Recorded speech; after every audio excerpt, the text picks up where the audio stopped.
நாம் இன்னைக்கு பார்க்க போகிறது முண்டன் சாமியோட மூல மந்திரங்கள், அழைப்பு மந்திரங்கள், காயத்ரி மந்திரம். இந்த மாதிரி முண்டன் சாமிக்குள்ள இந்த 3 மந்திரங்களையும் நாம் இன்னைக்கு பார்க்க போகிறோம். இதில் முதல்ல நம்ம பார்க்க போகிறது மூல மந்திரம். அதாவது மூல மந்திரம் அப்படிங்கிறது அந்த முண்டன் சாமியை நம்ம ஒரு வணக்கம் வைக்க மாதிரி, இல்லை அந்த சாமியை நம்ம வணங்குறதுக்கு ஆரம்பிக்கிறதுக்கான முதல் எழுத்து மாதிரி தான் இந்த மூல மந்திரங்கிறது. முண்டன் சாமியோட முதல் மூல மந்திரம் ஓம் க்ரீம் ஸ்ரீம் முண்ட சுவாமியே நமக. இதுதான் முண்டச்சாமியோட முதல் மூலமந்திரம். அதாவது இந்த மூலமந்திரத்தை நம்ம சொல்லும்போது இதில் வர்ற ஓம் க்ரீம் ஸ்ரீம் அப்படிங்கிறது பீஜ ஒலிகள்.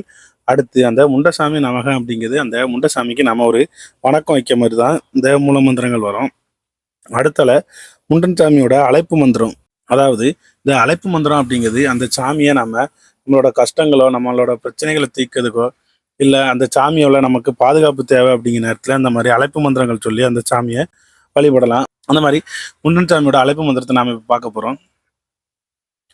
முதலில் பிறந்தவனை, முண்டமாய் இருந்தவனை, உன்னோடி காவலனா நிற்பவனை, துடியாய் இருப்பவனை, துஷ்டவரை அழிப்பவனை, உன் அடியனின் துயரத்தை துடைக்க வா வா. இதான் இந்த அழைப்பு மந்திரம் அப்படிங்கிறது.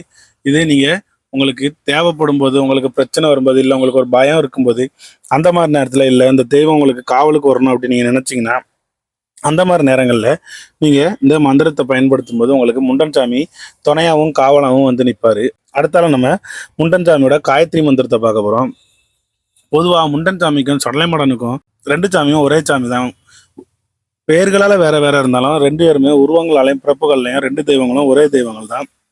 அதனாலேயே பெரும்பாலும் நீங்கள் சொடலைமடனுக்குரிய காயத்ரி மந்திரங்களோ, இல்லை அழைப்பு மந்திரங்களோ, இல்லை மூல மந்திரங்களோ சொல்லி கூட முண்டன் சாமியை வழிபடலாம். இல்லை நீங்கள் தனியாகவே எனக்கு காயத்ரி மந்திரம் முண்டன் சாமிக்கு வேணும் அப்படிங்கிற பட்சத்தில் உங்களுக்கான காயத்ரி மந்திரம் நான் இப்போ உங்களுக்கு 2 மந்திரங்கள் கொடுக்கேன்.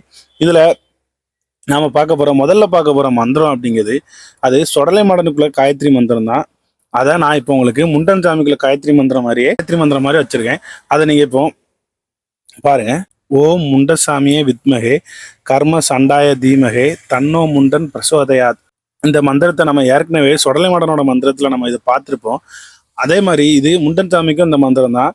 அடுத்தால நீங்கள் இந்த மாடன்கள் சம்பந்தமான எந்த மாடன்கள் இருந்தாலும் அதில் உங்களுக்கு அந்த ஓம் முண்டசாமியே வித்மகேங்கிற இடத்துல முண்டசாமிக்கு பதிலாக உங்களோட தெய்வங்கள், இல்லை உங்களோட காவல் தெய்வங்கள் எதாக இருந்தாலும் அதில் அந்த சாமியோட பேரை மாற்றி சேர்த்துக்கலாம்.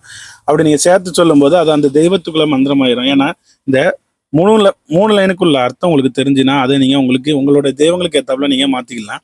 இதில் இந்த ஓம் முண்டசாமி வித்மகே அப்படின்னா நான் முண்டன் சாமியை பற்றினா நன்கு தெரிஞ்சு வச்சுருக்கேன், அந்த சாமியோட அருள் புகழ் எல்லாத்தையுமே நான் தெரிஞ்சு வச்சுருக்கேன் அப்படிங்கிறதான் இந்த முதல் லைனுக்கான அர்த்தம். அந்த 2வது லைனான கர்ம சண்டாய தீமகே அப்படின்னா என்னோட வாழ்க்கையில் நான் செஞ்ச பாவங்கள், தவறுகள், இல்லை கர்ம வினைகள், இந்த மாதிரி எல்லாத்தையுமே முண்டசாமியோட பாதடியில் நான் சரணடைகிறேன், இல்லைன்னா முண்டசாமியை நினைத்து நான் தியானிக்கிறேன் அப்படிங்கிறதுக்கான அர்த்தம். தீமகை அப்படின்னா அதுதான் அர்த்தம்.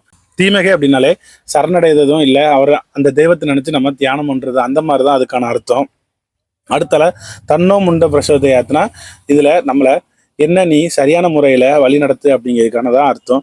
இது உங்களுக்கு எந்த தெய்வங்களுக்கு வேணாலும் அந்த தெய்வங்களோட பெயரை சேர்த்துக்க, வேற எதுவும் தெய்வங்களுக்கு அந்த மாதிரி மந்திரங்கள் தேவை அப்படின்னா அதுல நீங்க அந்த ஓம் முண்டசாமி வித்மகேங்கிற இடத்துல ஓம், இப்போ ஒரு உதாரணத்துக்கு ஒரு தூண்டில் மாடம் தான், ஓம் தூண்டில் மாட சுவாமியே வித்மகே கர்ம சண்டாய தீமகே தன்னோ தூண்டில் மாடன் பிரசோதயாத். அந்த மாதிரி உங்களோட தெய்வங்களுக்கு ஏற்றாலும் நீங்க அந்த காயத்ரி மந்திரங்களை மாத்திக்கலாம். அடுத்தது நம்ம இன்னொரு காயத்ரி மந்திரம், இது முண்டனுக்கான காயத்ரி மந்திரங்க என்ன அப்படிங்கிறத நம்ம பார்க்க போறோம். ஓம் விக்ர ரூபாய வித்மகே மகா சக்தாய தீமகே தன்னோ முண்டோ பிரசோதயாத். இதுக்கான அர்த்தம் என்ன அப்படின்னு பார்த்தீங்கன்னா, ஓம் விக்ர ரூபாய வித்மகே அப்படின்னா இந்த முண்டன் சாமியானது ரொம்ப உக்கிரமான தெய்வம் அப்படிங்கிறது எல்லாருக்குமே அறியும், நானும் அறிவேன், உன்னோட புகழ் எல்லாமே அறிவேன் அப்படிங்கிறதுக்கான தான் முதல் லைனுக்கான அர்த்தம். 2வது மகா சக்தாய தீமகே அப்படின்னா இந்த உலகத்தோட பெரிய சக்தி, பெரிய காவல்காரர், பெரிய ஆற்றல் கொண்டவர், அந்த மாதிரிங்கிறது இந்த முண்டன் சாமி அப்படிங்கிறது நமக்கு எல்லாருக்குமே தெரியும்.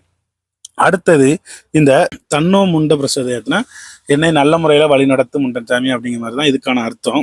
இந்த வீடியோவில் முண்டன் சாமிக்கான மூல மந்திரங்கள், அழைப்பு மந்திரங்கள், காயத்ரி மந்திரத்தில் 2 மந்திரங்கள் பார்த்துருக்கோம். அதாவது ஒன்று சொடலை மாடனுக்குள்ள மந்திரம், அதை நீங்கள் எந்த தெய்வங்களுக்கு வேணாலும் பயன்படுத்திக்கலாம். அந்த முண்டன் சாமிக்கு மட்டும்தான் பயன்படுத்தணும் அப்படிங்கிறது கிடையாது, அதை எந்த சாமிக்குனாலும் பயன்படுத்தலாம். அடுத்தது 2வது காயத்ரி மந்திரம் முண்டன் சாமிக்கான காயத்ரி மந்திரமாக நம்ம பார்த்துருக்கோம். இந்த மந்திரத்தைங்களையும் நீங்கள் நம்மளோட காவல் தெய்வங்களான 21 மாடன்கள், 61 மாடன்கள், இல்ல வேற ஏதாவது ஒரு வாதை தெய்வங்கள், இல்ல படுகள தெய்வங்கள், அந்த மாதிரி நீங்க எந்த தெய்வங்களுக்கு வேணாலும் காயத்ரி மந்திரங்களுக்கு இந்த தெய்வங்களோட பெயர்களை மாத்திக்கலாம். ஏன்னா இந்த தெய்வங்கள் எல்லாமே ஒரே வேலையை செய்ததும், அடுத்து இந்த எல்லா தெய்வங்களும் ஒரே தெய்வங்கள் தான். பெயர்களால் உருவங்களால் மட்டும்தான் வேற வேறையா நம்ம பார்க்கமே தவிர்த்து, அடுத்து இந்த தெய்வங்கள் எல்லாமே ஒரே தெய்வங்கள் தான். அதனால அந்த தெய்வங்களுக்கு ஏத்தாப்புல நீங்க இந்த மாதிரி உங்களுக்கு மந்திரங்களை நீங்க மாத்தி உங்க தெய்வங்களுக்கு நீங்க உங்களுடைய தெய்வங்களை நீங்க பூஜைகள் செய்து வழிபட்டு வரலாம். அப்படி நீங்க வழிபட்டு வரும்போது உங்களுக்கு அதுக்கேற்ற பலன்கள் எல்லாமே கிடைக்க தான் செய்யும்.